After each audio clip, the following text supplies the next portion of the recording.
नमस्ते all of you. आज हम आप लोगों के साथ एक केस डिस्कस करेंगे जो कि गैस्ट्रिक आउटलेट ऑब्स्ट्रक्शन का है। और उनको कंप्लेन क्या था कि वो जब भी खाना खाता था, पहले तो उनको भूख ही नहीं लगता था, और जब भी वो खाना खाता था तो उनको हमेशा नौसिया वोमिटिंग होने लगता था और बहुत ज़्यादा नौसिया वोमिटिंग होता था। और साथ ही साथ हम आज ये भी डिस्कस करेंगे कि after analysis of whole case after reporterisation हम लोग के पास कुछ रेमेडी आया, तो उस रेमेडी के बारे में, उस मेडिसिन के बारे में हम डिस्कस करेंगे। तो आज का केस ये है कि एक 55 इयर्स ओल्ड मेल पेशेंट था जिन्होंने अपना कंप्लेन बताया कि उनको जो है पहले तो भूख ही नहीं लगता है, और वो जब भी खाता है तो उनको उल्टी हो जाता है तुरंत। खाने के साथ साथ खाते खाते ही उल्टी होने लगता है या खाने के कुछ देर बाद उल्टी होने लगता है।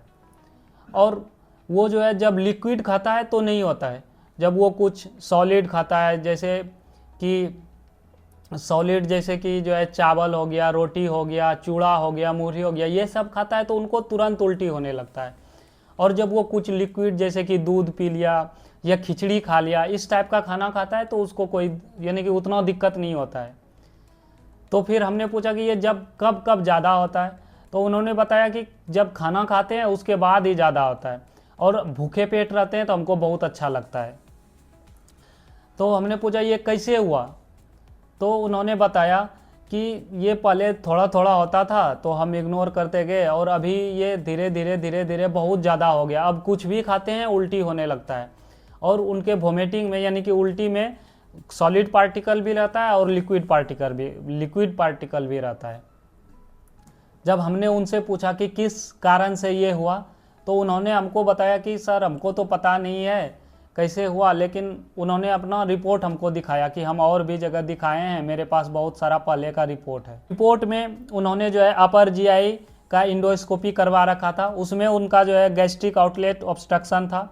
उन्होंने कोलेनोस्कोपी भी करवा रखा था, उसमें जो है इनफिल्ट्रेटेड गैस्ट्रिक म्यूकोसा और वाल थिकनिंग ऑफ ट्रांसवर्स कोलोन था। साथ ही साथ उन्होंने हिस्टोपैथोलॉजी का भी रिपोर्ट करवा के रखा था। उनमें there is no definite evidence of malignancy in that section, यानी कि उस सेक्शन में कोई जो है कैंसरस जैसा कोई ग्रोथ नहीं है। और सीटी स्कैन भी पूरा एब्डोमेन का करवा के रखा था। उनके सीटी स्कैन रिपोर्ट में था कि so marked circumferential thickening in distal part of body and antrum, ये बॉडी और एंट्रम स्टोमक का ही पार्ट है। और उसमें जो है segmental wall thickening at large bowel loop 2, यानी कि उनके लार्ज इंटेस्टाइन में भी यानी कि बड़ी आंत में भी उनको जो है प्रॉब्लम था, यानी कि उनके भी उसमें भी उनका थिकनिंग हो गया था। और उसके साथ साथ जो है माइल्ड हेपेटोमेगेली का भी जो है प्रॉब्लम था, यानी कि माइल्ड हेपेटोमेगेली में उनके लीवर में सूजन था, उनका लीवर थोड़ा बड़ा हो गया था लेकिन उतना भी ज़्यादा नहीं था। और रिपोर्ट में उन्होंने गैस्ट्रोड्यूडेनोस्कोपी भी करवाया था, जिनके रिपोर्ट में था infiltrated mucosa of antropyloric region. Actually उनका प्रॉब्लम क्या था कि स्टोमक जो है इस सी शेप का होता है, तो जैसे यहाँ से जो है ओइसोफेगस से जैसे हम लोग खाना खाते हैं तो खाना जो है मुंह से ओइसोफेगस में आता है, ओइसोफेगस से स्टोमक में जाता है। स्टोमक इस तरह के शेप का होता है, सी शेप का। तो यहाँ से खाना अंदर जाता है और यहाँ से होके खाना जो है नीचे छोटी आंत में जाता है। तो स्टोमक का जो उसका ये वाला पोर्शन था ऐसे करके रहता है, यहाँ पे एक ओपनिंग रहता है। तो इसके किनारे जो है वो बहुत सारा जो है उनका जो मेम्ब्रेन था उसमें सूजन हो गया था, जिसके कारण यहाँ का जो है नली था, यानी कि जो रास्ता था जाने का, वो बहुत जो है पतला हो गया था, जिसके कारण कोई भी जो है फूड जब जा रहा है अंदर, सॉलिड फूड, तो वो बाहर नहीं जा पा रहा है। क्योंकि सॉलिड फूड अंदर जाने के लिए उनको तो स्ट्रेच होना पड़ेगा, थोड़ा जो है उनके मुंह को थोड़ा ज़्यादा खुलना पड़ेगा, ओपन होना पड़ेगा। तो वो क्योंकि वो उनका जो है वाल मोटा हो गया था तो वो बाहर नहीं जा पा रहा था, वो क्योंकि वो स्ट्रेच नहीं हो पा रहा था, तो खाना जो है उससे बाहर नहीं जा पा रहा था। लेकिन कोई भी अगर लिक्विड खा रहा है तो लिक्विड में तो शेप का प्रॉब्लम नहीं होता है, वो तो हर शेप में ढल जाता है। अगर जो है उनका ओपनिंग बड़ा है तो लिक्विड जो है पूरा तेज़ी से अंदर चला जाता है, या अगर उनका जो है ओपनिंग थोड़ा छोटा है तो थोड़ा धीरे धीरे लेकिन वो छोटी आंत में चला जाता है स्टोमक से। लेकिन सॉलिड के साथ प्रॉब्लम क्या होता था, वो जम के जो है स्टोमक में ही रह जाता था, जिनके कारण उनको जो है उल्टी होने लगता था खाने के तुरंत बाद। और उनको कोई दूसरा प्रॉब्लम नहीं था, उन्होंने बोला कि मेरा प्रॉब्लम यही है। उसके साथ साथ उनको थोड़ा थोड़ा वीकनेस सब भी लगता था, तो वो सब उतना मेजर सिम्टम नहीं था। फिर हमने उनसे उनका जो है पास्ट हिस्ट्री में पूछा कि पास्ट हिस्ट्री में आपको यानी कि बचपन से लेके अभी तक आपको क्या क्या प्रॉब्लम हुआ है। तो उन्होंने बताया कि जो है 7-8 साल पहले हमको कुत्ता ने काट लिया था, तो बोला कि हम वैक्सीन लिए हैं। और उन्होंने बताया कि एक बार रिंग बर्न इन्फेक्शन हुआ था, यानी कि दिनाय हो गया था 10 साल पहले। और चिकन पॉक्स का हिस्ट्री था, यानी कि उनको जो है चिकन पॉक्स 40 साल पहले हुआ था। और उनके फैमिली हिस्ट्री में यानी कि उनके परिवार में किसी को कोई बड़ा बीमारी नहीं था, हमने जब पूछा तो। और उन्होंने पर्सनल हिस्ट्री में बताया कि उनका जो है किसी चीज़ का एडिक्शन नहीं है, लेकिन कभी कभी वो बीड़ी जो है दिन में 3-4 बार जो है पी लेते हैं। तो और खाना पीना, बोले कि खाना पीना कैसे खाते हैं, भूख लगता है? तो वो उन्होंने बोला कि भूख तो हमको बिल्कुल नहीं लगता है, फिर भी जो है 2-3 बार अपने से खा लेते हैं। और सॉलिड यानी कि सॉलिड फूड तो बिल्कुल नहीं खा पाते हैं, जो भी खाते हैं जैसे दूध खा लिए, खिचड़ी खा लिए, यही सब खा खा के रह रहे हैं इधर से। ऑक्यूपेशन में जो है वो फार्मर थे। और फिजिकल जनरल में जो है उनका जो है थर्मल रिएक्शन, वो हॉट पेशेंट था, यानी कि गर्मी उनको बिल्कुल बर्दाश्त नहीं होता था, गर्मी का सीजन उनको ब्रीदिंग डिस्ट्रेस होने लगता था। और एपेटाइट बहुत कम था, भूख ही नहीं लगता था। और वो हंगर पूरा टॉलरेट कर लेता था, क्योंकि उन्होंने बताया कि जो है भूखे रहना हमको बहुत अच्छा लगता है, क्योंकि जब भी वो खाना खाते हैं उनको जो है उल्टी होने लगता है, तो उनसे अच्छा उनको भूखे रहना ही बहुत अच्छा लगता था। हमने पूछा कि खाने में क्या पसंद है, तो उन्होंने बताया कि हमको मीठा बहुत ज़्यादा पसंद है और जो है लिक्विड फूड पसंद है, यानी कि लिक्विड खाना उनको इसीलिए प्रॉब्लम था, अधिक पसंद था, क्योंकि वो जब सॉलिड खाता था तो उनको वोमिटिंग होने लगता था, तो उस वजह से वो लिक्विड खाना ही ज़्यादा पसंद करते थे। इंटॉलरेंस में वही उनको लिक्विड खाना कुछ खाता था, वोमिटिंग होने लगता था। तो थर्स्ट, हमने पूछा कि पानी का प्यास कैसा लगता था, उन्होंने बताया कि हम लगभग दिन में 2 लीटर जो है आराम से पानी पी लेते हैं, लेकिन थोड़ा थोड़ा करके और हमेशा हमेशा पीते हैं, एक बार में बहुत ज़्यादा नहीं पी पाते हैं, थोड़ा थोड़ा करके ऐसा दिन भर जो है पीते रहते हैं। और उन्होंने बताया कि खाना खाने के साथ साथ ही पानी पीते हैं। फिर हमने उनसे उनका जो है पसीने के बारे में पूछा कि आपका पसीना कैसा होता है, तो उन्होंने बताया कि पसीना हमको बहुत ज़्यादा होता है और पूरे शरीर से होता है, और बहुत ज़्यादा दुर्गंध भी करता है पसीना, और कपड़े में उजला उजला दाग लग जाता है। और उन्होंने बताया कि जब उनको ज़्यादा पसीना होता है तो उनके बाद उनको अच्छा फील होता है।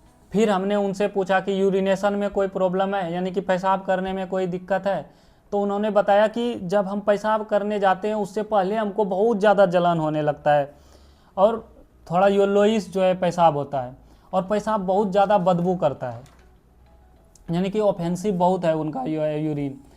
तो हमने पूछा और पैखाने में कोई दिक्कत, यानी कि स्टूल में कोई दिक्कत, तो बताया कि नहीं, स्टूल में कोई दिक्कत नहीं है, स्टूल ठीक ठाक होता है, सुबह ही जाते हैं, रोज़ सो के जग के जो है इमीडिएटली आफ्टर वेकअप हम स्टूल ही जाते हैं।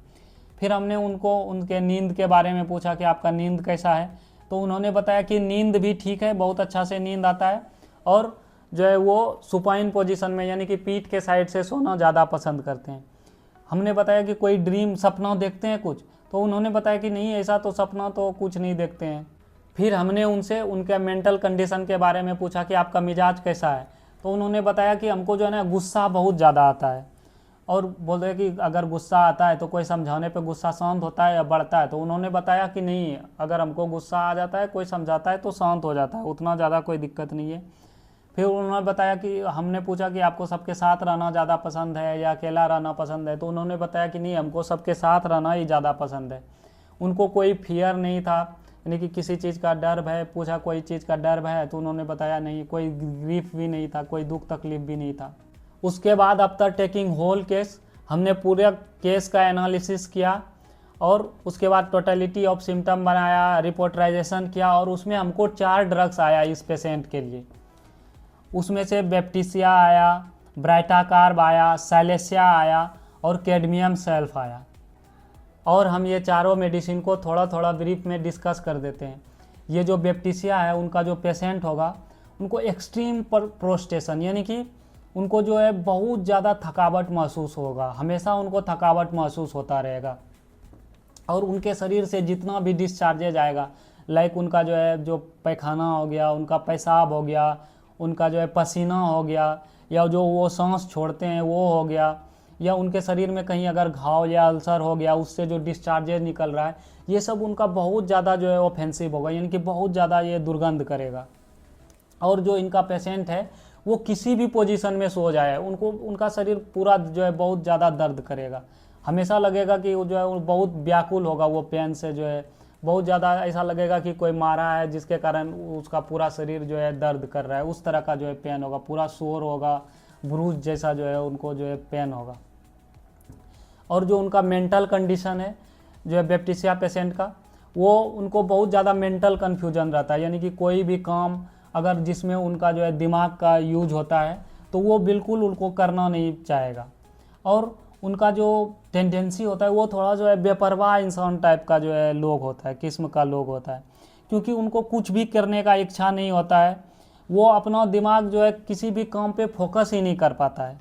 और जो है बैप्टिसिया के पेशेंट में जो है थोड़ा डेलीरियम भी देखने को मिलता है, कि ऐसा होगा कि वो बात करते करते उनको जो है नींद आएगा, बीच बात में ही वो सो जाएंगे, या फिर उनको सोने में बहुत ज़्यादा प्रॉब्लम होता है। उनको ऐसा लगता है कि उनका जो है बॉडी जो है 3-4 हिस्सों में, 3-4 टुकड़ों में बट गया है, और वो बेड पे कभी जो है इधर मुड़ेगा उधर मुड़े, यानी कि वो सब हिस्सा को अपना चाहता है कि हम सब हिस्सा को कलेक्ट कर लें। इस तरह का जो है उसमें टेंडेंसी, डेलीरियम देखने को मिलता है, इल्यूजन देखने को मिलता है। और जो है बैप्टिसिया के पेशेंट को लगेगा कि उनका जो है शरीर जो है 3 अलग अलग जो है शरीर से मिलके बना है, और वो सबको एक साथ करके जो है यानी कि बेड पे सबको एक साथ करना चाहेगा, सबको जो है एक साथ कवर करके सोना चाहेगा। और दूसरा मेडिसिन ब्राइटा कार्ब आया था। ब्राइटा कार्ब क्या है, एक्सट्रीम ऑफ लाइफ पे बहुत वर्क करता है, यानी कि या तो उनका जो है उनका पेशेंट जो है पूरा बच्चा होगा, या थोड़ा ज़्यादा बहुत ज़्यादा उम्र का जो है लास्ट स्टेज में जो है काम करता है, यानी कि उनके बूढ़े पेशेंट होंगे या जो है बच्चे पेशेंट होंगे। और इनका जो पेशेंट होता है, या बच्चा है या कोई भी पेशेंट है, उनका जो हाइट होगा वो नॉर्मल हाइट से कम होगा, उनका जो है ग्रोथ बहुत कम हुआ होगा, इस टाइप का पेशेंट होगा। और उनको जो है टॉन्सिल का इन्फेक्शन होगा या ग्लैंडुलर इन्फेक्शन बहुत ज़्यादा होता होगा, उनको जल्दी जल्दी बहुत ज़्यादा ठंडा लग जाता होगा। और इनका जो बच्चा रहता है वो फिजिकली एंड मेंटली दोनों जो है वीक होता है, यानी कि शरीर से भी वो कमज़ोर होता है और दिमाग से भी थोड़ा कमज़ोर होता है। इसमें इडियोसी देखने को मिलता है, यानी कि थोड़ा बेवकूफ़ टाइप का जो है रहेगा, यानी कि उतना अच्छा जो है इनका मेंटल कंडीशन उतना जो है डेवलप नहीं हुआ रहता है, तो वो थोड़ा सा जो है जिनको हम लोग अपने गांव के भाषा में लेहला टाइप का जो है बोलते हैं, उस तरह का रहेगा। और ये ब्राइटा कार्ब का जो पेशेंट है, उनका जो पैर का जो पर्सपायरेशन यानी कि जो पसीना होगा वो बहुत ज़्यादा जो है ऑफेंसिव होगा। और जो तीसरा मेडिसिन आया था वो साइलेसिया था। साइलेसिया का जो पेशेंट होगा वो नर्वस होगा, इरिटेबल टाइप का पेशेंट होगा, उनका स्किन पूरा ड्राई रहेगा। और साइलेसिया का पेशेंट देखने में ऐसा रहेगा कि लगेगा कि वो जो है खाना ही नहीं खाता है, उसको खाना ही नहीं मिलता है, लेकिन उसको खाने में कोई प्रॉब्लम नहीं होता है, उनको बहुत अच्छा खाना मिलता है। फूड भी उनका जो है बहुत ज़्यादा जो है क्वांटिटी भी पर्याप्त रहता है, क्वालिटी भी अच्छा रहता है, यानी कि उसमें सारा न्यूट्रिशन भी उनके खाना में रहता है, लेकिन फिर भी वो पतला दुबला जो है ऐसा माल न्यूट्रिशन जैसा लगता है। क्यों? क्योंकि वो जो खाना खाता है वो डाइजेस्ट हो जाता है, लेकिन उनका एब्जॉर्प्शन होकर वो शरीर में नहीं जा पाता है। तो इस वजह से जो है उनका पेशेंट जो है बहुत ज़्यादा कमज़ोर दिखेगा, पतला दुबला दिखेगा, और उनके वजह से उनको हमेशा जो है कमज़ोरी जो है फील होते रहेगा, और उनको हमेशा लगेगा कि ऐसा हम जाके सो जाएं या कहीं बैठ जाएं या लेट जाएं, उनको जो है हमेशा टेंडेंसी होगा कि हम जाके कहीं लेट जाएं। और जो साइलेसिया के पेशेंट का जो मेंटल कंडीशन होगा, उनको जो है मेंटल लेबर बहुत डिफ़िकल्ट होता है, यानी कि अगर पढ़ना हो या कुछ दिमाग लगा के कुछ लिखना हो, ये सब, या कुछ सोच के लिखना हो, कुछ सोच के करना हो, तो ये सब काम वो बिल्कुल जो है उनको करना बिल्कुल पसंद नहीं होता है, बहुत डिफ़िकल्टी होता है ये सब काम करने में। और इनका जो पेशेंट होता है उनका कॉन्स्टिट्यूशन ऐसा होता है कि उनको हमेशा ठंडा लगता रहेगा, यानी कि अगर इवन इतना ठंडा लगेगा कि वो जो है एक्सरसाइज कर रहा है फिर भी उनको जो है ठंडा लग रहा है, इतना ज़्यादा उनको जो है चिलीनेस फील होता है। और साइलेसिया के पेशेंट में आपको जो है ग्लैंड रिलेटेड प्रॉब्लम्स देखने को मिलेगा, लाइक जो है ग्लैंड में स्वेलिंग हो गया हो, इन्फ्लामेशन हो गया हो, या सपुरेशन यानी कि उसमें पस बन रहा हो, ये सब कंडीशन में जो है भी साइलेसिया बहुत अच्छा काम कर। और सैलेसिया के पेशेंट का एक बहुत करेक्टरिस्टिक फीचर है कि इनको जो है नींद में चलने का आदत रहता है, और इनका जो हाथ और पैर का जो पसीना होता है वो बहुत ज़्यादा जो है ऑफेंसिव होता है, यानी कि उनमें बहुत ज़्यादा दुर्गंध होता है। और सैलेसिया के पेशेंट का एक मेंटल कंडीशन और होता है कि उनको वो चाहता है कि हमसे जो है आके, जैसे अगर वो बीमार है तो चाहता है कि सब आके उनसे पूछे, उनका हाल पूछे, सब आके जो है उनसे बात करे, उनके बीमारी के बारे में पूछे, और ये सबसे उनको बहुत ज़्यादा अच्छा लगता है। और ये जो चौथा मेडिसिन था वो कैडमियम सैल्व था। कैडमियम सैल्व का जो पेशेंट होगा, कैडमियम सैल्व जो है स्टोमक पे बहुत अच्छा काम करता है, स्टोमक के रिलेटेड प्रॉब्लम से, यानी कि अगर स्टोमक में कोई प्रॉब्लम है, स्टोमक यानी कि स्टोमक का अगर मेलिग्नेंसी हो गया है, कैंसर हो गया है, तो वो सब में बहुत अच्छा काम करता है। और इनका करेक्टरिस्टिक फ्यूचर है कि इनको जो है बार बार उल्टी होगा, बहुत ज़्यादा उल्टी होगा, स्टोमक प्रॉब्लम होगा, उल्टी होगा, जो है बहुत ज़्यादा वोमिटिंग होगा।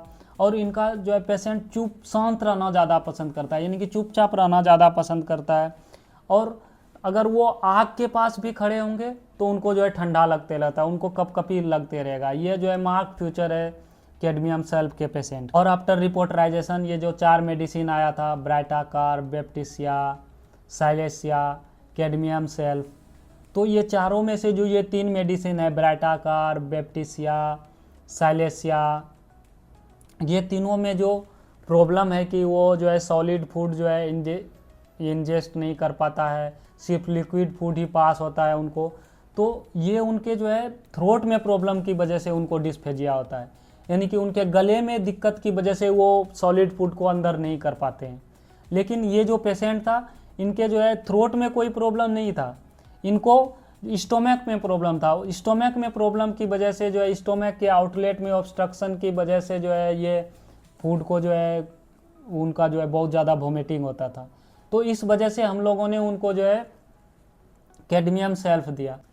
और हम आप लोगों के साथ एक इन्फॉर्मेशन शेयर करना चाहते हैं कि अगर कोई पेशेंट हो जिनको ये सेम कंडीशन हो, तो उनको कभी भी अपने मन से जो है उनको मेडिसिन ना दे, होम्योपैथिक मेडिसिन। कोई अच्छा जो है होम्योपैथिक डॉक्टर को दिखा के ही जो है मेडिसिन खिलाएं किसी को भी। या ऐसे भी आजकल जो है बहुत सारा हम लोग देखते हैं ओपीडी में बहुत सारा पेशेंट आते हैं, तो वो बताते हैं कि हम ये दवाई खाएं, ये दवाई खाएं, ये दवाई खाएं। पूछते हैं कहाँ से खाएं, तो उन्होंने बताया कि हम जो है यूट्यूब पे वीडियो देखें और वहाँ से ये दवाई हमको मिला, हम खा लिए। इस तरह बिल्कुल गलती ना करें। हम लोग मानते हैं कि होम्योपैथी से साइड इफ़ेक्ट नहीं होता है, लेकिन इससे एग्रेवेशन ज़रूर होता है। अगर कंडीशन आपका ऐसा एक्सट्रीम कंडीशन हो, लास्ट स्टेज कंडीशन हो, और उस कंडीशन में आप हाई डोज में जो है मेडिसिन ले लिए, आप जो है जानते हैं कोई अच्छा फिजिशियन को नहीं दिखाए, अपने मन से हाई डोज में मेडिसिन खा लिए, तो उनका बहुत बुरा परिणाम आपके जो है शरीर पे पड़ सकता है, आपके जो है डिजीज़ पे पड़ सकता है। तो कि इस तरह का गलती ना करें, अपने मन से कोई भी दवा ना खाएं, क्योंकि होम्योपैथी में डोज बहुत ज़्यादा इम्पोर्टेंट है।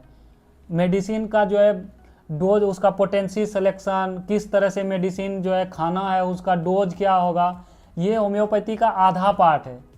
इधर केस टेकिंग, अच्छा से केस टेकिंग, फिर मेडिसिन प्रिस्क्राइब करना, ये 50% है। और 50% उसको वो कैसे मेडिसिन, कितना पोटेंसी में मेडिसिन देना है, कितना जो है डोज में खाना है, ये मेन चीज़ है। और ये क्वालिटी डेवलप करने में एक फिजिशियन को जो है आधा उम्र बीत जाता है। इतना इजी नहीं है कि कोई तो है 2-4 बार जाना और बोल दिया ये दवाई खा लो, उससे ठीक होगा। हो सकता है बाय चांस आप ठीक हो जाएं, लेकिन ऐसा बिल्कुल ना करें, किसी अच्छा फिजिशियन को दिखा के ही दवाई खाएं। तो आज के लिए इतना ही। जय हिंद।